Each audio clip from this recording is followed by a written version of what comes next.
Assalamualaikum warahmatullahi wabarakatuh. Selamat malam semua.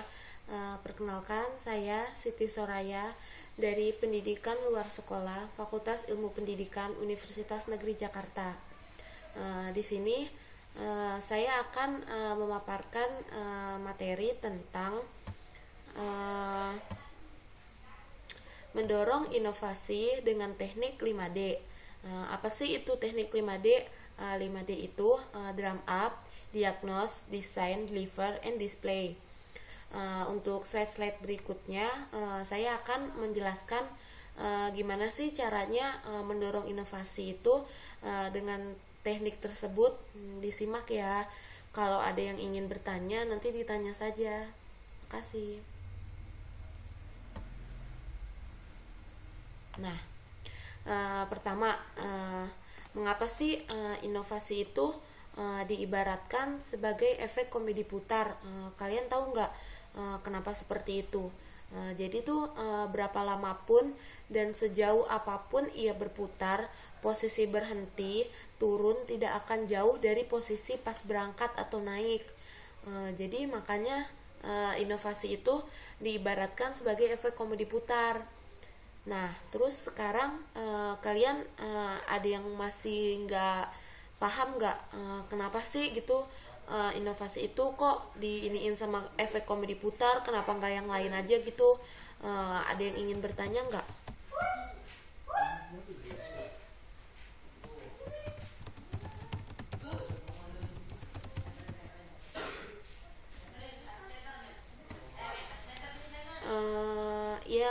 Dina bertanya, bisa jelasin lagi kenapa inovasi itu seperti komedi putar dan contohnya tuh kayak gimana?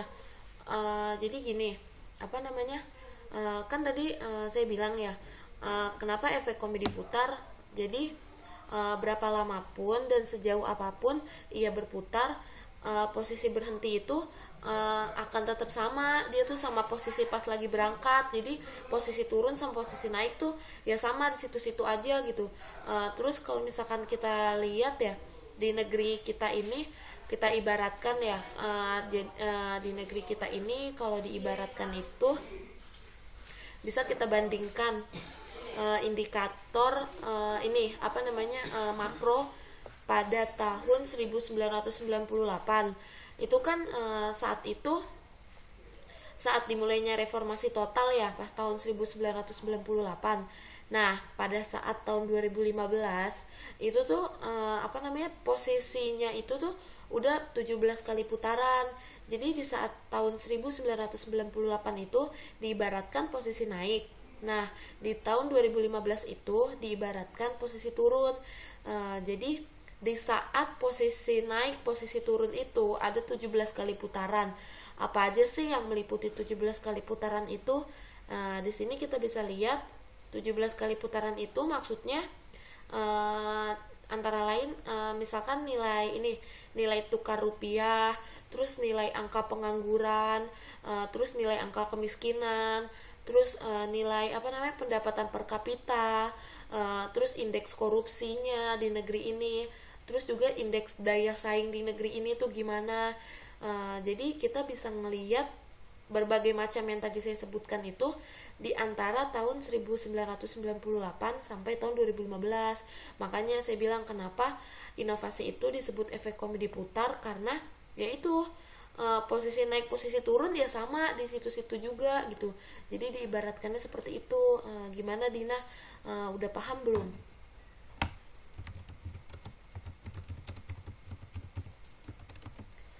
Kalau kalian masih belum paham, bisa ditanya lagi aja.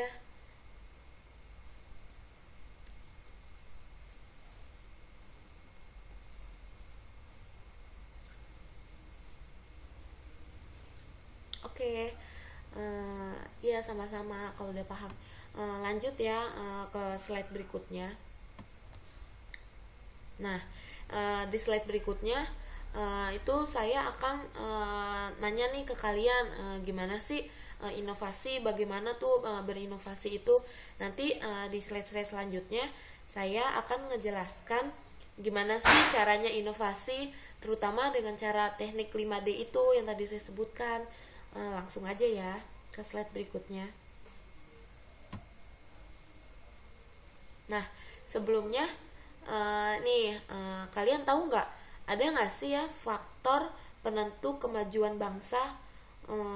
Ada yang ini nggak, penasaran nggak apa aja sih gitu faktor-faktornya, kenapa sih negara itu bisa maju, apa aja sih faktor pendukungnya, apa aja sih yang menyebabkan negara itu maju? Ada yang ingin nanya nggak?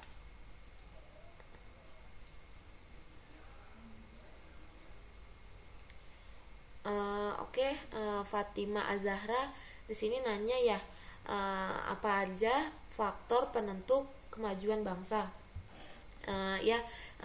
Faktor penentunya itu pasti ada.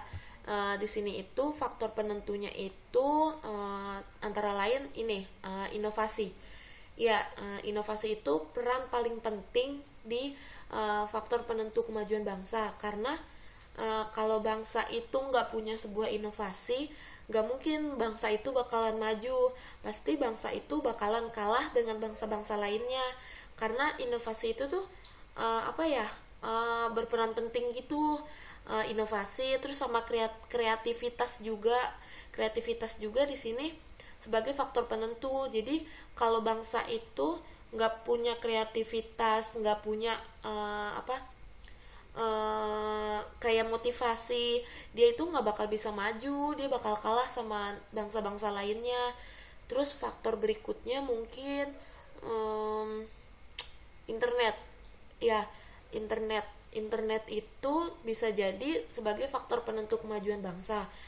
Kenapa disebut internet? Karena semakin orang bisa berpikir maju ke depan, itu tuh pasti karena dia cari sumber informasi dari internet.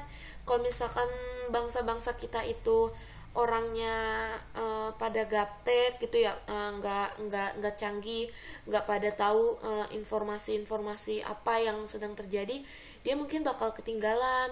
Makanya kenapa di sini disebut internet itu sebagai faktor penentu kemajuan bangsa. Terus mungkin faktor lainnya juga dari segi teknologi. Dari segi teknologi itu dari segi teknologi itu bisa berperan penting juga, karena semakin canggihnya teknologi itu, semakin maju juga bangsa kita. Contohnya misalkan di negara kita ini teknologinya ya udah standar aja gitu, nggak naik nggak ningkat, segitu aja, ya berarti kan negara itu nggak maju gitu, nggak ada kemajuan sama sekali. Tapi kalau misalkan negara kita itu meningkat gitu dari segi teknologinya, terus dari segi cara berpikirnya, mungkin negara kita bisa lebih maju gitu dari negara-negara lainnya. Mungkin segitu saja. Dina Yunita nanya lagi, kalau salah satu faktor itu nggak ada, berarti bangsa itu nggak ada kemajuannya dong. Iya, kalau emang di antara yang tadi saya sebutkan, kayak misalkan inovasi, terus kreativitas, terus misalkan internet, dari segi teknologi pengetahuannya nggak ada, ya mungkin bisa berpengaruh dari kemajuannya itu, karena semuanya itu berkesinambungan. Jadi dia misalkan negara itu ini pengetahuannya tinggi, terus internetnya dia bisa juga teknologinya tinggi, tapi orang-orang di negara itu tuh nggak punya inovasi, nggak punya kreativitas, nah sama aja negara itu nggak bakal bisa maju juga. Jadi semua faktor tersebut tuh berkesinambungan gitu, nyambung gitu antara satu sama lainnya. Kalau menurut Anda bangsa ini udah bisa dibilang maju belum sih? Kalau ditanya udah dibilang maju belum sih, mungkin udah maju. Tapi kalau kita bandingkan lagi sama negara-negara lain yang lebih maju, kayak negara-negara di luar sana, mungkin negara kita masih kalah bersaing. Mungkin itu penyebabnya karena ya dari kitanya sendiri.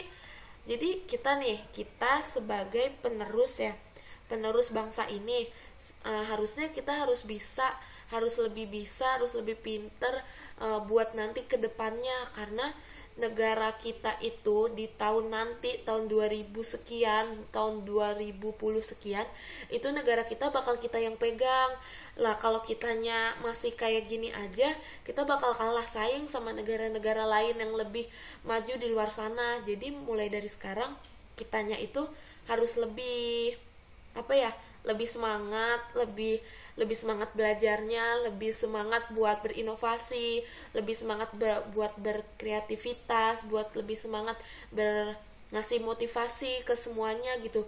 Karena nanti itu negara kita ya bakal kita semua yang pegang. Kalau kitanya kayak gini aja, gimana negara kita mau maju? Emang kalian gak malu kalau negara kita kayak gini aja? Saya sih malu.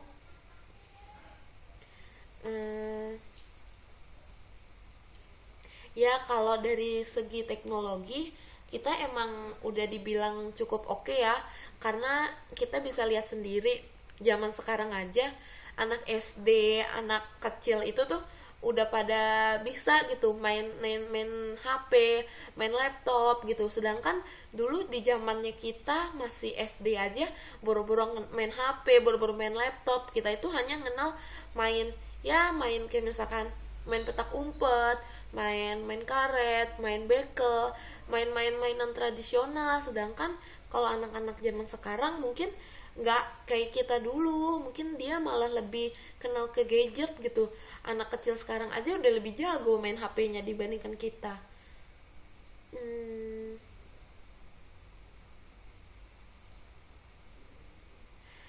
Dari pertanyaannya Fatimah, negara maju itu yang seperti apa sih? Negara maju itu yang seperti apa? Jadi gini, negara maju itu yang pemikirannya dari orang-orangnya itu bisa berkembang. Contohnya kita ngambil contoh gini ya, negara Australia. Di situ negara Australia itu dari segi pemerintahannya pun beda sama kita. Saya juga nggak tahu ya negara Australia itu dibilang maju apa enggak, tapi kalau menurut saya bisa mengatakan kalau negara itu maju. Karena apa? Nih kayak orang yang kerja di Australia, dia kan di sini juga kita sistemnya bayar pajak ya.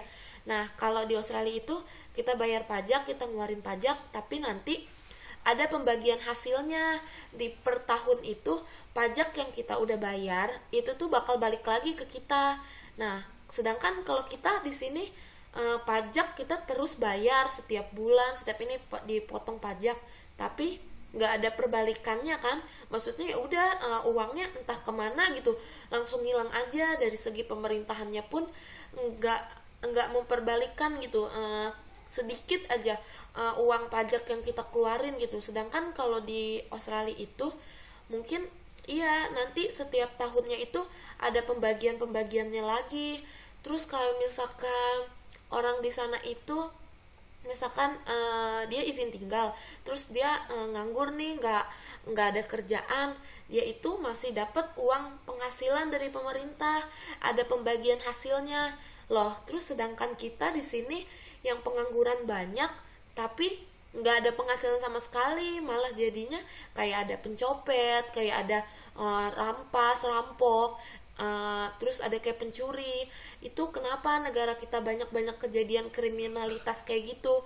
Karena itu kita itu negaranya nggak nggak kayak negara-negara lain gitu, yang dia lebih bisa maju, lebih bisa membagi hasil gitu. Sedangkan kita di sini kalau emang udah nganggur ya udah nggak ada penghasilan apa-apa. Sedangkan juga di sini tuh bisa dibilang nyari kerjaan itu susah ya. Walaupun kita udah dapat gelar sarjana, walaupun kita udah dapat gelar apapun itu, tetap aja gitu masih susah.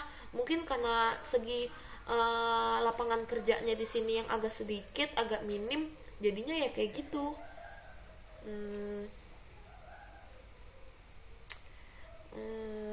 Pertanyaannya Dina, menurut Anda apa sih yang kurang dalam negeri ini dalam segi teknologinya? Kalau dari segi teknologi, menurut saya kayaknya nggak ada yang kurang deh. Kalau dari segi teknologi ya, karena menurut saya dari segi teknologi itu kita udah terbilang cukup maju. Karena apa, kita bisa ngelihat ya dari segi belajar kita di kampus nih, di sekolah-sekolah kita udah mulai pakai LCD, pakai proyektor. Sedangkan mungkin di negara di maaf ya di desa-desa terpencil di sana itu masih ada beberapa yang masih menggunakan papan tulis, masih menggunakan eh, papan apa tuh mm, kayak alat-alat bantu lainnya, nggak kayak kita gitu. Jadi kalau misalkan dibilang negara ini maju dengan teknologinya, ya iya maju kok. Kalau menurut saya itu yang kurang dari negara ini itu dari segi inovasi, dari segi pemikirannya, terus dari kreativitas dari anak-anak bangsa ini yang kurang. Makanya saya bilang kita itu sebagai penerus bangsa harus bisa nih dari sekarang kita mikir kita kedepannya tuh mau jadi apa, kita kedepannya mau gimana. Karena nanti itu negara kita ya bakal kita semua yang megang, nggak mungkin orang tua kita yang megang. Karena nanti negara kita itu semuanya ada di tangan kita, dan nanti ada di tangan anak-anak cucu kita nanti. Pertanyaannya Anissa Ilasari, jadi faktor SDM menjadi yang sangat berpengaruh dong ya dibanding iya, faktor SDM ini sumber daya masyarakatnya berpengaruh juga. Karena semakin banyak sumber daya manusianya, semakin semakin banyak deh gitu SDM di sini, itu semakin berperan penting sebagai faktor penentu kemajuan bangsa dibandingkan teknologi itu.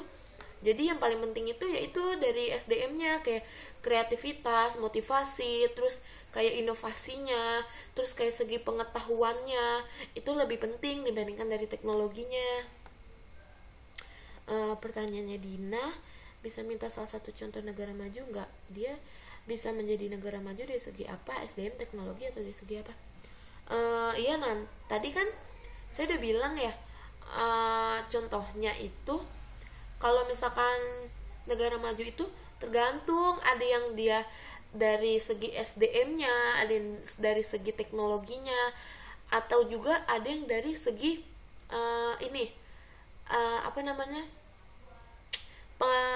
pengetahuannya dia. Dia itu lebih cenderung karena di negara kita itu jujur aja pendidikan di negara Indonesia itu jauh beda sama pendidikan di Amerika. Itu jauh banget perbedaannya, perbandingannya jauh banget. Jujur aja saya yang sekarang lagi belajar ya di S1 ini, sarjana pendidikan di WNJ, mungkin malu kalau nanti saya disuruh bersaing gitu sama salah satu anak luar gitu, misalkan dari segi Amerika atau dari anak manapun itu di luar negeri. Saya malu karena di sini itu pendidikannya emang masih terbilang minim, jauh tertinggal, mungkin 13 tahun jauh tertinggal dibandingkan negara-negara maju lainnya. Jadi buat kalian semua, semangat terus belajarnya, jangan mau kalah sama negara-negara lain, karena kalau bukan kita siapa lagi gitu, ya kan? Udah kan? Kalian udah cukup jelas belum bagian sini? Kalau emang sudah jelas, saya mau lanjut di slide berikutnya. Oke. Slide berikutnya. Nah, ini masuk di slide berikutnya. Di sini ada drum up. Jadi kan tadi saya mau menjelaskan kan mendorong inovasi dengan teknik 5D. Nah, yang pertama itu yang pertama itu drum up. Kalian tahu nggak sih apa itu drum up? Drum up itu kemauan buat berinovasi. Jadi rasa semangat gitu, ada motivasi, ingin bermotivasi gitu.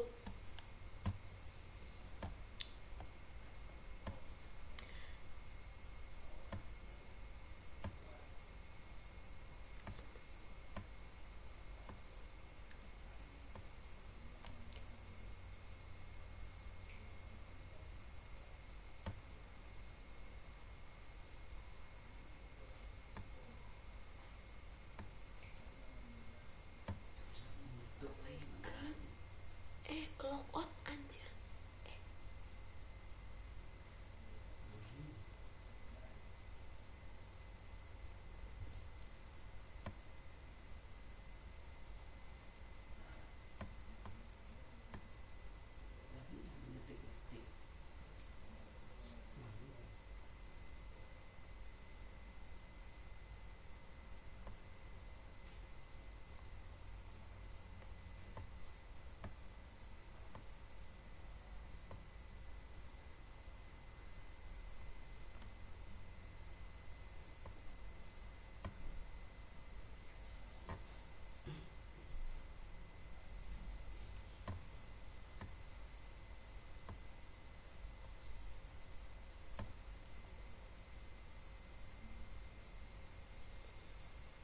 Hai, maaf ya, sebelumnya tadi ada kesalahan, tiba-tiba keluar sendiri.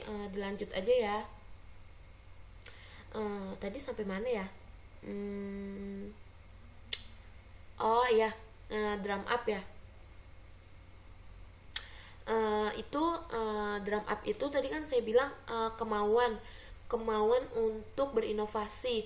Jadi tuh kayak apa ya, kayak kita punya rasa semangat buat ngelakuin inovasi itu. Jadi di sini tuh pemaknaannya itu, pemaknaan drum up itu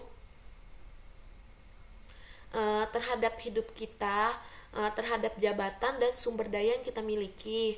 Nah, kalau penyadarannya itu, jadi gini, dari yang tadinya kita kurang paham, jadi lebih paham. Terus yang tadinya kita kurang percaya diri, jadi lebih percaya diri.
Iya, maaf ya, nggak tahu nih dari tadi tiba-tiba ke close sendiri.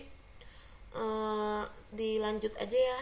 Ini nggak tahu karena emang faktor error dari aplikasinya atau karena jaringannya, saya nggak tahu, maaf ya. Dilanjut aja.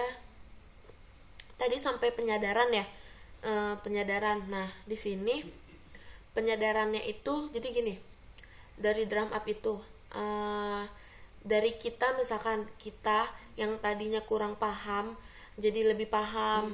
Terus yang tadinya kita nggak percaya diri, kita jadi lebih percaya diri. Terus yang tadinya kita apa ya, sering jadi apa ya, dari sikap sikap menunggu, itu tuh kita jadi berani buat berinisiatif. Terus yang tadinya kita nggak mau nggak mau jadi semangat gitu, kita jadi punya rasa semangat gitu buat berinovasi. Jadi di sini tuh drum up itu maksudnya rasa yang kita miliki buat membangun kita buat semangat berinovasi. Jadi kayak motivasi gitu loh. Maksudnya kita harus bangkit nih, kita jangan gini-gini aja. Masa kita yang tadinya kurang percaya diri, kita harus lebih percaya diri. Yang tadinya kita malu-malu, kita harus lebih pede, kita harus lebih berani. Terus yang tadinya kita apa ya, miliki sikap kayak sok sibuk gitu, kita harus jadi bisa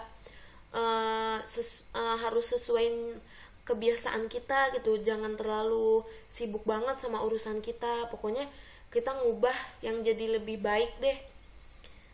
Paham kan kalian pemaknaan sama penyadaran dari drum up ini?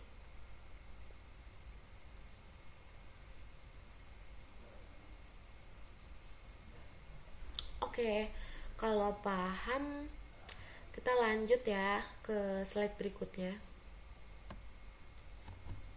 Nah, di sini kenapa sih? Pasti kan kalian nanya ya, mengapa sih harus drum up gitu? Kenapa gitu alasannya? Nah, di sini itu ada beberapa faktor. Kenapa sih kita harus gunain drum up gitu? Coba ya kita lihat faktornya itu apa aja sih.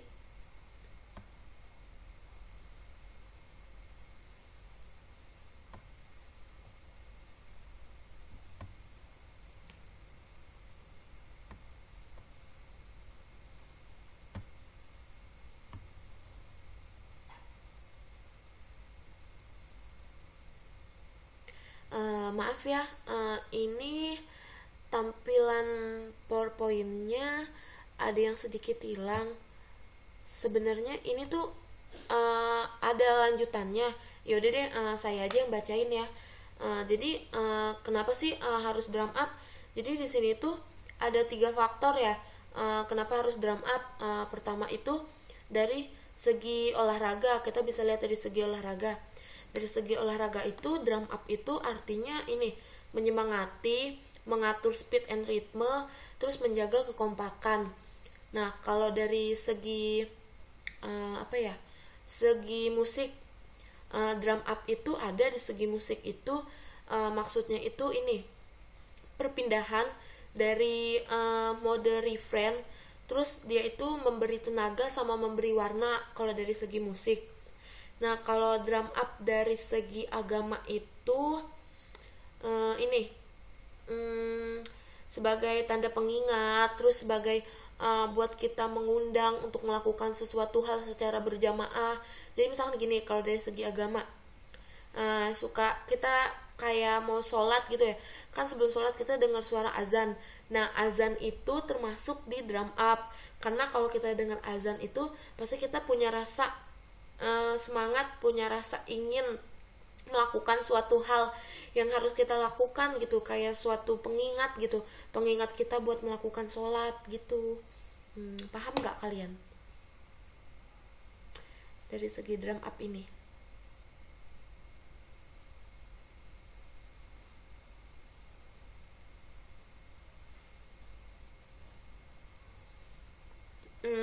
Ya, untuk Fatimah, selain drum up adakah cara lain? Ya, ada kok. Maksudnya tadi kan ini baru langkah 1 ya, kan kita itu ada teknik, ada 5. Ini baru yang pertama, nanti kita lihat ya apa sih selanjutnya. Kita slide berikutnya ya. Nah, di sini itu ada instrumen drum up. Instrumen drum up itu maksudnya gini, bagian-bagian dari drum up. Bagian-bagiannya itu bisa dari video, bisa dari kutipan, bisa dari tokoh, bisa dari gambar, bisa dari film, dari video. Jadi maksudnya tuh gini, kayak drum up itu ada bagian-bagiannya. Misalkan kalau dari drum up dari segi gambar, misalnya dari segi gambar itu contohnya apa ya, alat musik. Misalkan main alat musik itu kan ada contoh-contohnya ya. Contoh misalkan ini ada gambar buat ini mode ini mode refrain, ini mode ini. Nah, dari instrumen gambar itu kita bisa tahu apa sih yang dimaksud dari gambar ini. Terus kalau misalkan dari video film gitu, contohnya kayak apa ya, kayak azan, drum up dari segi agama tadi kan sebagai pengingat ya. Pengingat itu misalkan gini, kayak kita lagi puasa nih, kan lagi puasa nunggu azan maghrib ya buat buka. Nah itu kan kita biasanya ngelihat di TV tuh cuplikan azan, bukan cuplikan, tayangan azan gitu ya. Udah azan belum nih, kalau misalkan di TV udah ada tayangan azan berarti kan kita udah boleh buka. Nah itu contoh dari drum up dari segi TV, dari segi video atau film ya. Terus dari apa ya, dari segi yang lainnya ya mungkin itulah yang bisa saya sampaikan. Lanjut ya.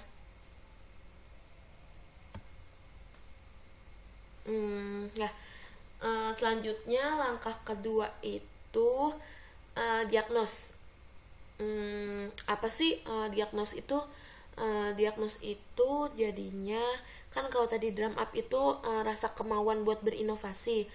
Kalau diagnos itu ini apa, gagasan buat kita melakukan inovasi. Nah pasti kan banyak tuh apa aja sih gagasan-gagasannya. Bisa kita lihat ya di slide berikutnya. Nah di sini dari segi diagnos itu ada 4 teknik pilihan. Teknik pertama itu ini innovation shopping. Nah segi innovation shopping ini nih, innovation shopping itu artinya itu menyajikan sebanyak mungkin praktek inovasi yang relatif sudah teruji. Kalian ada yang ingin bertanya nggak tentang innovation shopping itu apa?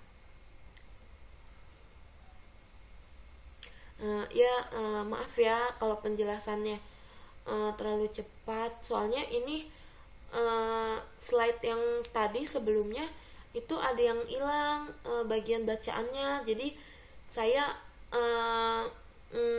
mengingat-ingat aja gitu.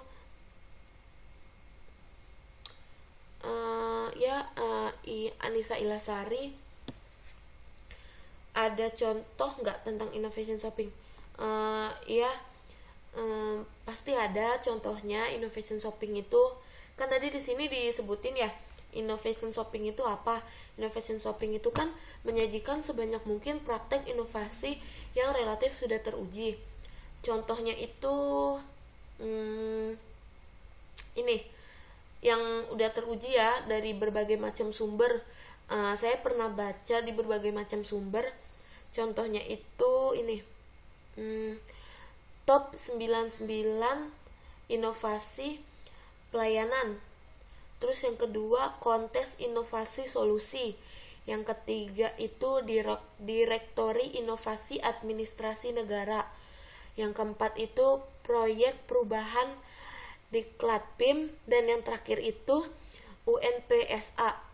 Kalau ditanya apa maksud dari semua itu, mohon maaf saya nggak bisa jelasin karena saya baca di salah satu sumber yang tertera contohnya itu dari innovation shopping, cuman itu aja, nggak dijelasin apa itu yang tadi top 99 inovasi pelayanan itu apa aja, itu nggak dijelasin, cuman dijelasin judul-judulnya aja.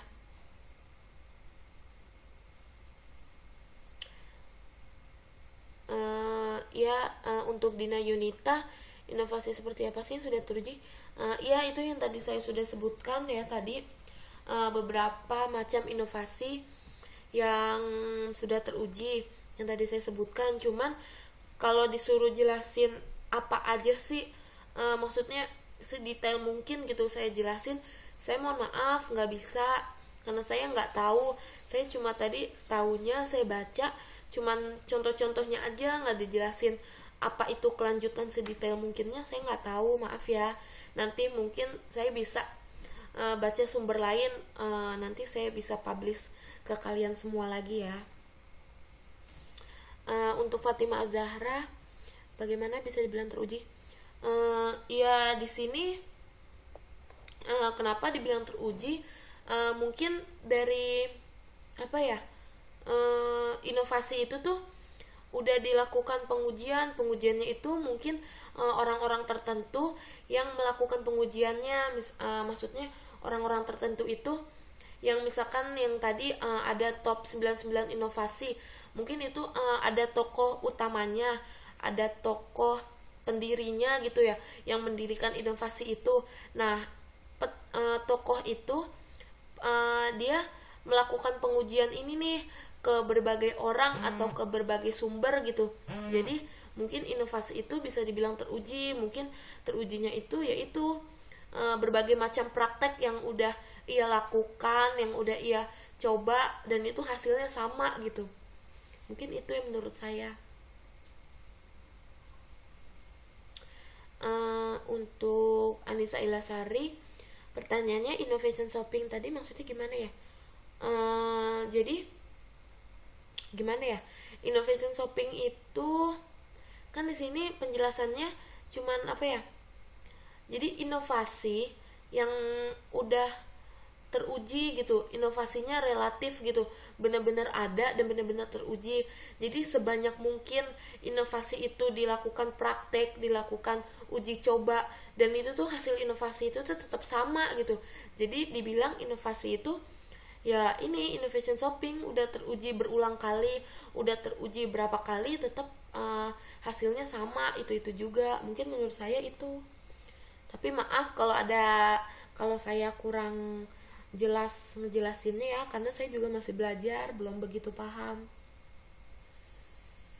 Udah paham belum tentang innovation shopping?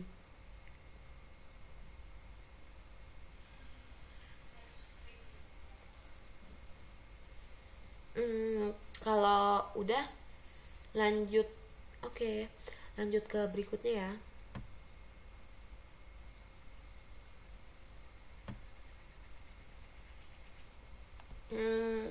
Ini yang kedua ada morfologi analisis.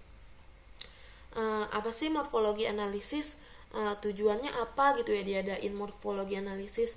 Jadi morfologi analisis itu tujuannya menghasilkan situasi baru, ide baru, konsep baru, kebaruan dalam hal apapun melalui perubahan dari situasi-situasi, dari ide-ide, dari konsep-konsep lainnya, atau mencampur adukan di antara mereka itu menjadi varian yang baru. Jadi tuh gini, tujuannya itu menghasilkan situasi barunya itu tergantung, ada dua. Ada yang bisa menghasilkan situasi baru dari ide-ide baru, dari konsep-konsep baru, atau ada juga yang menghasilkan ide baru itu dari mencampur adukan ide yang satu dengan ide yang satu ini digabung gitu, dan jadi nanti menghasilkan varian baru, itu maksudnya. Terus mungkin dari morfologi analisis ini saya beri contoh ya. Contohnya itu ini, bagaimana menghasilkan ide untuk diklat model baru. Nah, di sini itu pertama itu kita harus identifikasi dulu nih dimensi-dimensi diklatnya tuh apa aja. Terus yang kedua itu buat komposisi dengan mengkombinasikan varian yang ada dengan varian yang baru gitu. Jadi varian yang ada misalkan apa, kita gabungkan dengan varian yang lainnya gitu. Jadi nanti baru muncul varian atau ide-ide baru. Mungkin seperti itu. Ya untuk Dina Yunita, di dalam dunia pendidikan diperlukan gak sih morfologi analisis? Iya, menurut saya di dunia pendidikan itu sangat diperlukan, karena apa ya, pendidikan itu nggak hanya itu aja gitu. Kita harus terus berkembang. Misalkan gini, kayak saya nih, sekarang saya tahu info tentang ini kan, tentang inovasi teknik 5D. Nah, saya itu menyebarluaskan ke kalian dengan cara seperti ini. Nah, nanti kan kalian yang tadinya belum tahu jadi tahu kan. Jadi kalian nanti muncul nih pemikiran-pemikiran baru tentang yang tadi saya jelaskan ini. Dan nanti pemikiran kalian itu bisa kalian sharing ke teman kalian gitu. Yang teman kalian bisa juga teman kalian yang belum tahu atau yang sudah tahu, bisa misalkan teman kalian udah ada yang tahu tentang ini nih. Nah, kalian bisa sharing gitu berdua. Tadi ini nih saya dapat info dari ini tentang morfologi analisis, tentang materi inovasi, tentang ini. Jadi di sharing berdua. Nah, mungkin dari hasil percakapan, dari hasil diskusi kalian itu nanti bakal muncul gitu pemikiran-pemikiran, pengetahuan-pengetahuan yang baru gitu. Jadi menurut saya pendidikan itu perlu adanya morfologi analisis ini. Gimana? Dina udah jelas belum? Yang lainnya gimana? Ada yang ingin ditanyakan lagi nggak tentang morfologi analisis ini?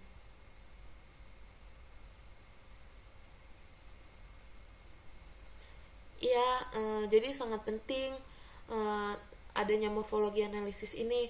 Jadi kita kayak apa ya, kayak saling tukar pikiran gitu loh, antara pikiran yang A dengan pikiran yang B. Kalau emang pikiran yang A yang B bisa digabungin, nanti bakal muncul pemikiran C. Nah, pemikiran C itu kan nanti bakal berkembang biak lagi gitu, bakal jadi varian-varian baru lagi di dunia pendidikan ini gitu. Oke, sama-sama. Ila sebentar ya.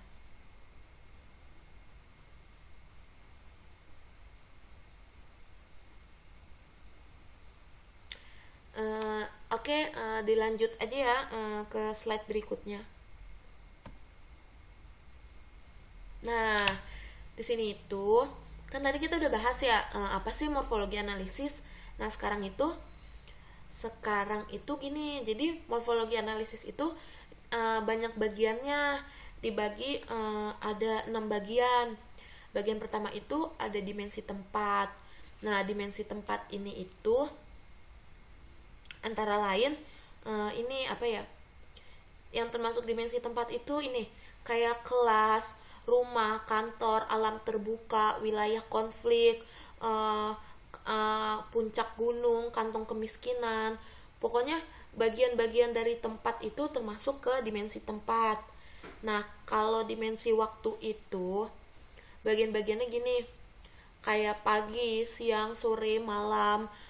Terus kalau pagi itu dari jam 6 sampai jam 12 itu disebut pagi. Terus kalau siang itu dari jam 12 sampai jam 4 sore.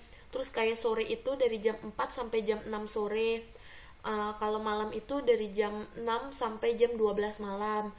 Terus kayak dini hari itu jam yang termasuk itu dari jam 1 sampai jam 3 itu termasuk dini hari. Terus kalau kayak waktu fajar atau waktu subuh itu dari jam 3 sampai jam 6. Terus bersamaan dengan jam kerja, terus bersamaan di jam luar kerja, dalam hari kerja maupun musim liburan. Itu kalau yang disebut dengan dimensi waktu. Gimana? Kalian udah paham belum dengan dimensi tempat sama dimensi waktu?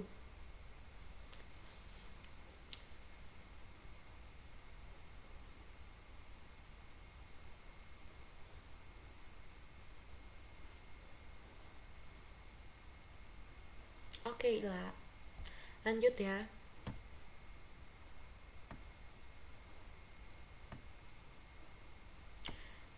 Nah, di sini itu yang ketiga ada dimensi peserta. Nah, dimensi peserta ini apa sih yang termasuk gitu ya? Dimensi peserta itu misalnya gini, kayak pemimpin organisasi, terus pejabat tinggi, pejabat menengah, terus para pejabat fungsional, terus pelaksana, terus anggota keluarga pegawai. Nah, itu bisa dimasukkan ke dimensi peserta. Nah, kalau dimensi metode itu kayak ini, kayak kita dalam pembelajaran ada metode ceramah, metode diskusi, metode tanya jawab, terus metode simulasi, praktek, studi kasus. Nah, itu yang dimaksud dengan dimensi metode. Gimana? Kalian paham antara dimensi peserta dan dimensi metode? Untuk Fatima Azahra nanya, mengapa harus adanya dimensi peserta? Di sini kenapa ya harus ada dimensi peserta? Karena dengan ada dimensi peserta itu kita tahu posisi kita itu sebagai apa. Kayak misalkan sekarang saya di sini sebagai bisa dibilang sebagai lagi menjelaskan ke kalian gitu, sebagai tutor atau sebagai bisa dibilang kayak ngajarin kalian tentang hal ini gitu. Nah, kalian itu sebagai muridnya gitu, kalian yang memperhatikan saya, kalian yang menjelaskan apa yang saya maksud gitu. Jadi dimensi peserta itu ya emang harus ada, karena biar kita tahu siapa itu yang jadi pemimpin, siapa itu yang jadi anggota, siapa itu yang jadi para pejabat menengah ke atas atau menengah ke bawah atau gimana dan sebagainya gitu. Nah, untuk Anissa Ilasari nanya, dalam morfologi analisis ini biasanya menggunakan metode apa? Kalau morfologi analisis ini biasanya itu mungkin semuanya bisa ya, kayak misalkan sesi metode tanya jawab bisa, metode diskusi bisa, mungkin lebih tepatnya itu diskusi ya, karena morfologi analisis ini kan tadi dijelasin ya, dari yang kita tahu tentang hal ini, terus misalkan saya tahu tentang ini, terus kalian tahu tentang ini, terus kita gabungin gitu hasil pemikiran saya sama hasil pemikiran Anda. Nah, di situ kan kita melakukan metode diskusi kan. Jadi mungkin lebih tepatnya lebih sering menggunakan metode diskusi. Untuk pertanyaannya Dina Yunita, dimensi metode ini metode apa sih yang paling pas untuk melakukan pembelajaran? Kalau buat melakukan pembelajaran itu semuanya sih cocok ya, karena gini, dari pertama misalkan dari metode ceramah, dari metode ceramah itu penting juga. Kayak sekarang ini mungkin saya termasuk dari yang ceramah ya, karena saya menjelaskan apa yang sudah saya tahu ke kalian dengan cara presentasi ini. Nah, terus kayak misalkan tanya jawab, kayak sekarang saya kan dari tadi nanya ke kalian, ada yang belum paham apa enggak, ada yang belum mengerti apa tidak. Nah, itu termasuk tanya jawab kan. Terus kayak diskusi, sekarang juga saya melakukan metode diskusi sama kalian. Saya di sini kayak tukar pikiran gitu sama kalian. Saya mengatakan ini, terus saya nanya kalian, kalian setuju nggak, kalian paham nggak sama apa yang saya jelaskan gitu. Jadi semuanya sih pas, tergantung kita gitu melakukan pembelajarannya itu kayak gimana gitu. Jadi disesuaikan aja nantinya gitu. Gimana? Udah paham kan dari dimensi peserta sama dimensi metode?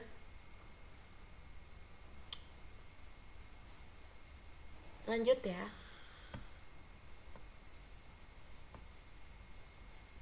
Nah, di sini ada dimensi media sama dimensi pengajar. Apa sih yang termasuk di dimensi media?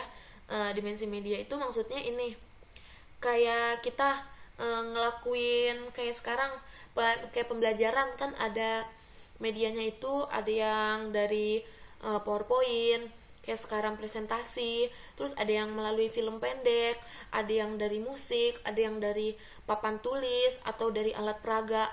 Nah, itu termasuk di dimensi media. Kalau dimensi pengajar itu kayak apa ya, kayak ini, pengajar itu kayak tutor, kayak Widya Iswara, terus kayak LSM, kayak masyarakat, kayak pengusaha, politikus, itu termasuk di dimensi pengajar Gimana? Ada yang mau ditanya nggak tentang dimensi media sama dimensi pengajar? Kalau ini ditanya silakan tanya aja.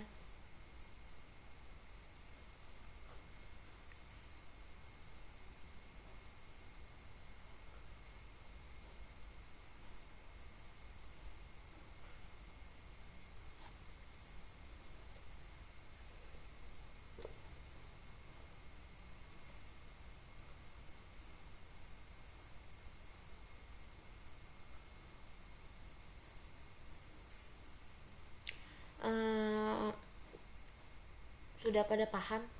Oh ya, ada pertanyaan dari Fatima Azahra.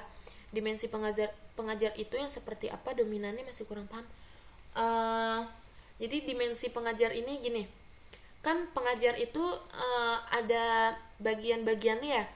Ada yang disebut tutor, ada yang disebut LSM, ada yang disebut Widya Iswara, ada yang disebut pengusaha, ada yang disebut politikus. Jadi di sini tuh gini, misalkan kayak di suatu lembaga tempat les ya, kan suka ada tutor-tutor gitu ya yang mengajarkan, yang ngasih motivasi gitu ke peserta didiknya gitu ya.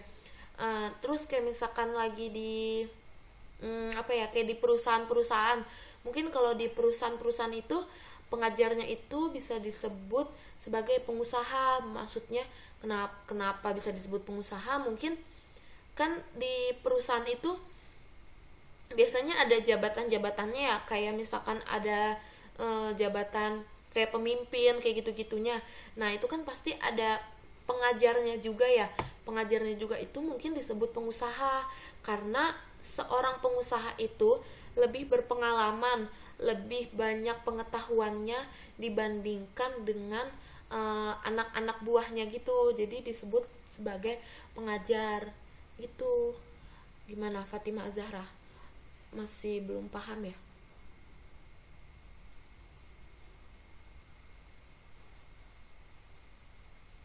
Oke. Dilanjut ya ke slide berikutnya.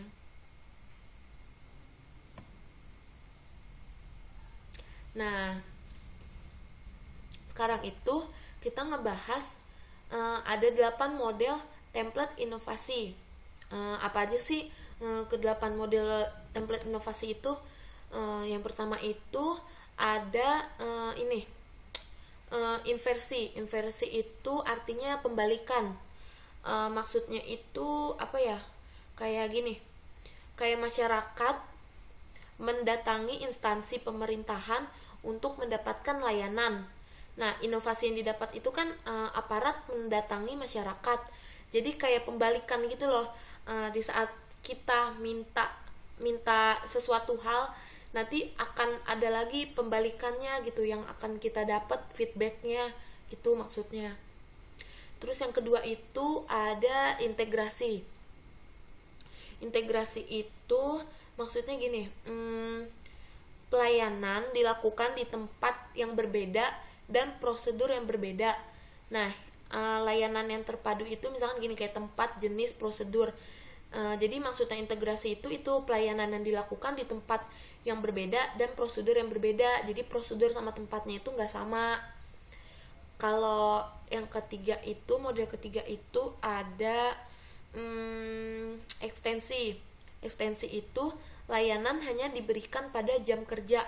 Jadi di luar jam kerja itu nggak ada pelayanan sama sekali. Jadi kayak tutup gitu, ada jam kerjanya. Yang keempat itu diferensiasi.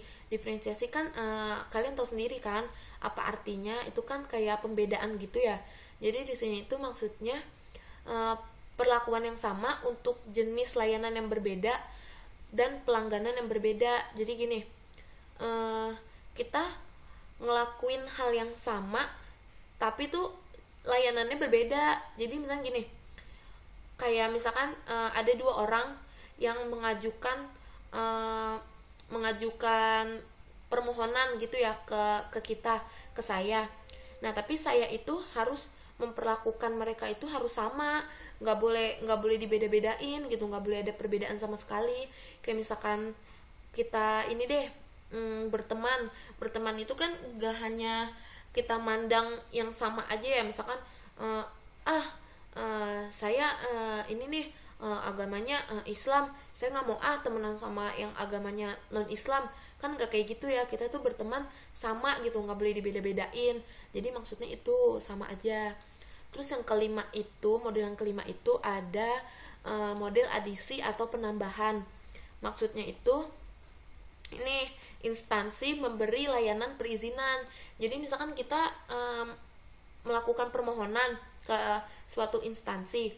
Nah, nanti instansi itu kan memberi ini pemasukan, penambahan, memberikan apa ya? Kayak jawaban apa yang kita mau gitu. Itu maksudnya.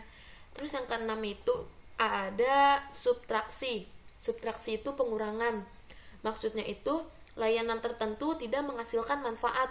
Jadi misalkan ada suatu layanan, nah layanan tersebut tuh nggak memberi manfaat sama sekali buat kita semua, jadi itu bisa kita di pengurangan gitu. Nah, terus yang ketujuh itu ada transiasi. Transiasi itu atau asosiasi. Langsung yang kedelapan itu ada penekanan. Maksudnya penekanan itu sekolah hanya terjadi di tempat dan waktu yang ditentukan. Jadi gini, kita waktu masih sekolah kan ada ini ya, ada waktu jam kita mulai sekolah, misalkan kita masuk mulai jam 7 terus pulang nanti kita jam 12. Nah, itu maksudnya penekanan. Jadi waktu udah ditentukan dan tempat juga udah ditentukan gitu maksudnya. Itu yang bisa saya dapat jelaskan tentang 8 model template inovasi. Gimana, kalian udah paham kan? Kalau udah paham, lanjut ke slide berikutnya. Oh iya, Dina Yunita nanya, kegunaan model template itu untuk apa sih? Kegunaannya itu untuk kita berinovasi. Kan tadi awalnya kita kan di sini ini tuh masih masuk di bagian diagnos ya. Diagnos itu kan tadi apa ya, kayak ini gagasan untuk kita melakukan inovasi. Nah, jadi 8 model template ini tuh gagasan kita buat kita melakukan inovasi tuh ada 8 model ini gitu, langkah-langkahnya gitu. Apa aja sih yang harus kita capai, yang harus kita lakukan gitu, model-modelnya. Nah, ini maksudnya 8 model ini. Gitu Dina, gimana, udah paham kan?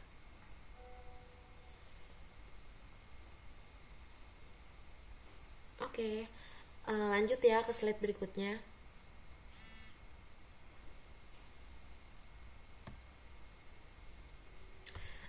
Kita masuk ke langkah ketiga, yaitu desain. Apa sih desain? Pasti kalian udah tahu kan, ngedesain itu apa, ngedesain itu kayak gimana. Desain itu kan kayak apa ya, kayak rencana. Jadi di sini itu dalam inovasi itu, maksud desain itu kita merencanakan aksi inovasi tersebut. Di sini ya, mendesain rencana inovasi. Mendesain rencana inovasi itu pertama merencanakan proses inovasi. Terus yang kedua, orientasi output yang akan dicapai itu apa. Terus yang ketiga itu mendokumentasikan bukti. Itu maksudnya. Lanjut ya ke slide berikutnya.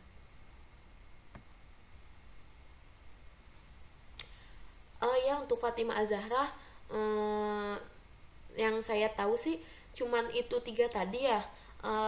Mendesain rencana inovasi itu terbagi menjadi 3. Yang pertama itu merencanakan dulu nih apa sih inovasi yang mau kita inginin, apa sih aksi proses inovasi itu kayak apa, kita rencanain dulu. Terus yang kedua itu orientasi output, itu keluarnya itu tuh yang akan dicapai itu kita mau menghasilkan inovasi yang kayak gimana. Terus yang ketiga itu mendokumentasikan buktinya, itu setelah kita dapatin hasil, nah kita iniin buktinya itu. Kalau menurut saya sih emang cuma 3 itu aja ya. Dina Yunita menanya, desain rencana inovasi apa yang digunakan untuk negara kita? Menurut saya desain rencana inovasi yang digunakan untuk negara kita itu ya ketiganya. Maksudnya gini, ntar dulu. Misalkan kasih contoh, kita mau menginovasikan negara kita tuh lebih maju gitu ya. Nanti di tahun 2020 saya ingin negara Indonesia itu lebih maju, terus lebih lebih jauh gitu, lebih jauh berkembang dari yang sekarang. Nah, inovasinya itu misalkan dari yang pertama, kita itu harus semangat belajarnya. Kan kita menginginkan sesuatu hal, nggak hanya ini ya, kita inginkan itu langsung kecapai gitu semua itu.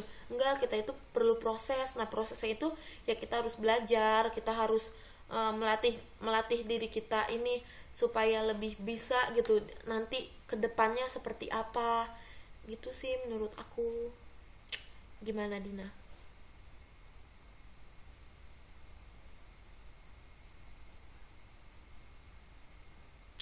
Oke, lanjut ya.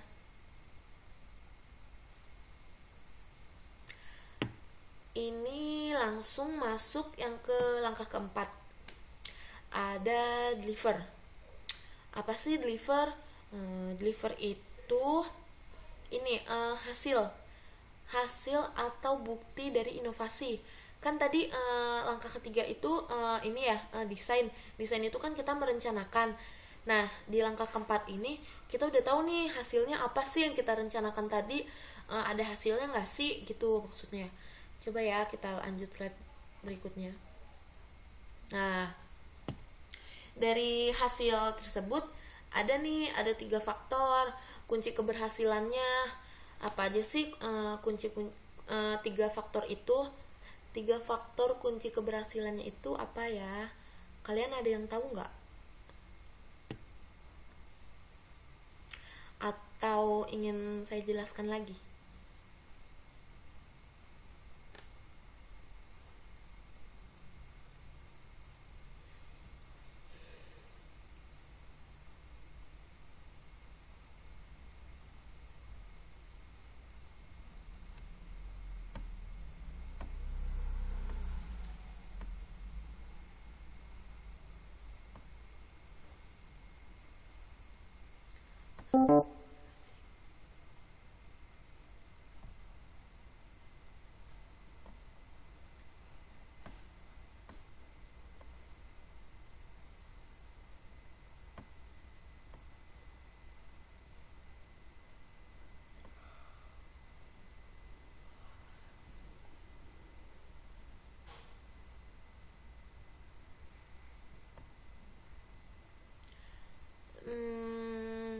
Maaf ya, ini ada gangguan lagi. Sebentar ya.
Maaf ya,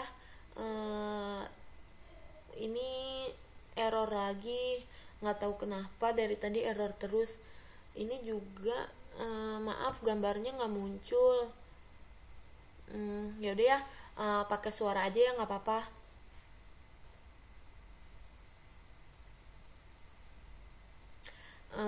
Ya, di sini kan tadi eh, ada ya 3 faktor kunci keberhasilan pelaksanaan inovasi. Apa aja sih 3 faktor itu? Yang pertama itu memantau pelaksanaan. Jadi selama kita selama kita merencanakan inovasi itu, kita harus terus memantau nih pelaksanaannya sampai di mana. Pelaksanaannya ini kayak gini, kayak misalkan kita mau merencanakan inovasi apa gitu, terus kita nggak hanya kita ngelaksanain terus kita langsung tinggal gitu aja, tapi kita harus memantau terus. Kayak contohnya ini, orang lagi ada kerjaan proyek, itu kan pasti ada yang mantau terus ya, nggak ditinggal gitu aja, pasti terus-terusan dipantau gitu setiap harinya, dari segi pelaksanaannya, dari segi kerjanya, dari segi apanya itu pasti dipantau. Nah terus faktor yang kedua itu mengumpulkan evidence. Jadi mengumpulkan evidence itu maksudnya nanti ya saya jelaskan di slide berikutnya. Nanti saya bakal jelasin cara mengumpulkan evidence tuh kayak gimana, dari segi proses, dari segi output, dari segi outcome-nya, karena ini dibagi jadi 3 evidence itu. Terus faktor ketiga itu menilai dampak. Jadi kita itu nggak harus ngelihat juga ya dampak dari inovasi yang kita rencanain ini tuh apa. Kita harus ngelihat juga dari segi itunya, jangan ngelihat hasilnya aja nanti gitu. Kita harus mikirin dampaknya apa sih kalau saya melakukan inovasi itu. Terus nanti gimana ya kalau nanti inovasi itu bakal terjadi, ada reaksi apa nih yang bakal keluar, yang bakal terlihat dari inovasi tersebut gitu. Dari ketiga faktor itu, mungkin kalau ketiga faktor itu kita laksanakan, insya Allah pelaksanaan inovasinya itu bakal berhasil kok, bakal berjalan dengan lancar gitu. Untuk Dina, ada nggak sih kendala yang ditemukan dalam deliver? Iya pasti ada ya, setiap kendala itu kayak apa ya, kayak dampaknya itu pasti ada di suatu inovasi, di suatu apapun yang kita inginkan itu pasti ada kendalanya. Nggak hanya ada manfaatnya aja, nggak hanya ada hasilnya aja, pasti ada juga kendala-kendalanya, pasti ada juga rintangan-rintangannya yang kita lewatin, itu pasti ada kok. Dari misalkan mulai dari kurang kerjasamanya kita sebagai merencanakan inovasi tersebut, terus dari kurang komunikasinya kita dari anggota satu sama anggota yang lainnya, itu mungkin jadi kendala juga kok gitu. Gimana, kalian udah paham?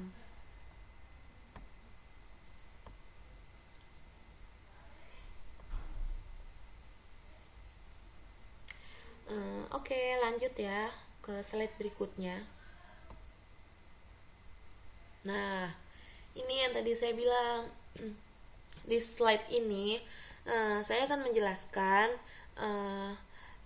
apa yang dimaksud dengan mengumpulkan evidence. Jadi di sini itu mengumpulkan evidence itu dibagi menjadi 3. Yang pertama itu ada evidence process.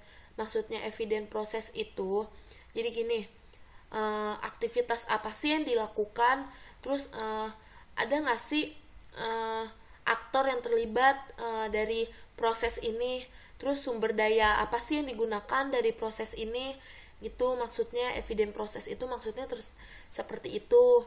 Terus yang kedua itu ada evidence output. Nah kalau evidence output itu maksudnya gini, produk yang dihasilkan tuh apa sih, terus cara kerjanya tuh gimana sih gitu produk yang kita hasilkan nanti, terus sistem informasinya tuh gimana, terus jenis layanannya tuh gimana, terus nanti ke lingkungannya tuh gimana juga efeknya. Nah seperti itu kalau evidence output. Nah yang ketiga itu, yang terakhir ada evidence outcome. Maksudnya itu ini manfaatnya apa sih yang diraih dari inovasi ini, terus ada nggak sih perubahan perilakunya, terus kepuasannya ada nggak sih dari masyarakat itu, terus kualitas apa sih yang bakal terjadi, terus efektivitas yang kayak gimana yang bakal terjadi, terus kesejahteraan apa sih yang bakal nantinya tercipta gitu dari adanya inovasi ini. Itu maksudnya. Gimana, kalian paham nggak dari kelima dan maaf maksudnya dari ketiga evidence tersebut?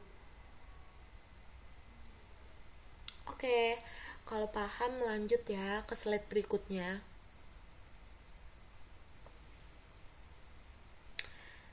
Nah, di sini kan tadi di inovasi itu pasti ada dampaknya kan. Nah, kita itu harus mengukur nih dampak inovasi yang kita buat tuh kayak gimana. Jadi kita itu membandingkan kondisi sebelumnya sama kondisi sesudah dilakukan inovasi. Misalkan pas sebelum dilakukan inovasi tuh uh,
um,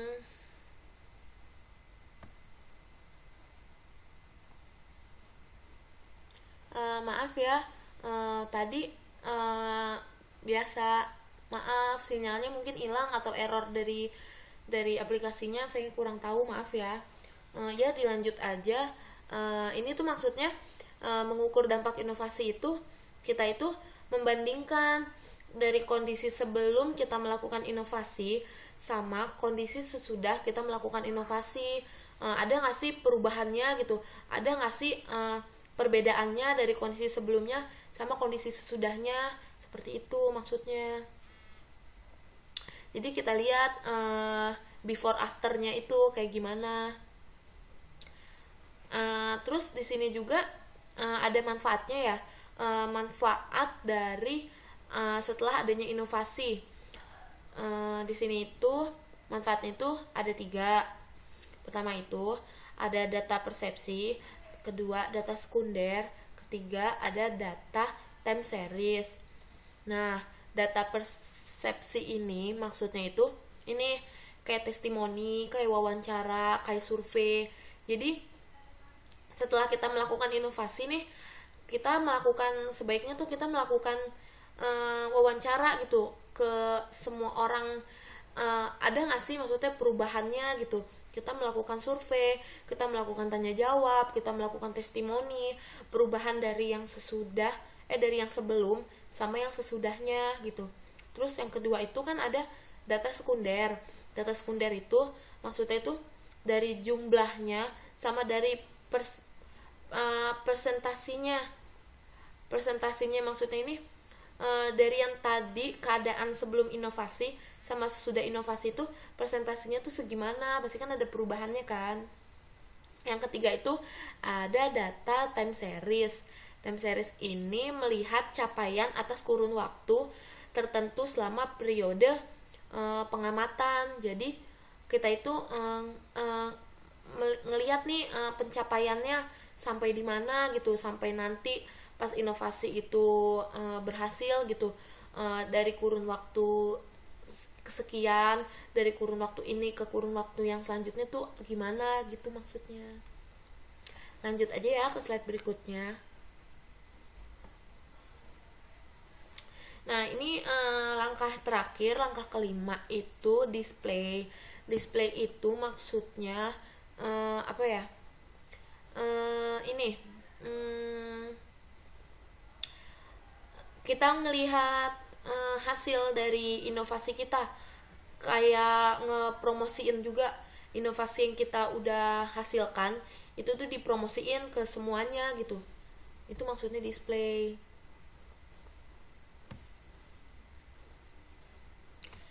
Dah. Kalian ada yang mau nanya nggak di bagian display tadi? Kalau yang ingin bertanya silakan sebelum saya membacakan kesimpulan.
Maaf ya, di sini servernya dari tadi error terus. Ya, mungkin kalian udah pada paham semua ya. Yang tadi kalau langkah kelima itu kan tinggal kita mempromosikan aja hasil dari inovasi itu apa. Tinggal kita apa ya, ngelakuin kayak sebuah festival gitu, festival inovasinya gitu gimana. Itu langkah terakhirnya udah seperti itu aja. Jadi di sini saya membacakan kesimpulannya. Jadi dari materi yang tadi saya sampaikan, kesimpulannya itu tuh mendorong inovasi dengan teknik 5D itu kan yang pertama itu drum up, kedua diagnose, ketiga desain, keempat deliver, kelima display. Jadi di setiap langkah itu tuh, di setiap yang tadi drum up, diagnose, desain, deliver, display, itu tuh dia memiliki langkah-langkah tersendiri, ada step by stepnya, dan setiap langkahnya itu pasti berkesinambungan antara satu dengan yang lainnya. Kalau kelima langkah tersebut udah dicapai, insya Allah inovasinya berjalan dengan lancar kok, dan berhasil dengan semaksimal mungkin. Dah, ada yang ingin bertanya atau menambahkan sebelum saya mengakhiri presentasi ini?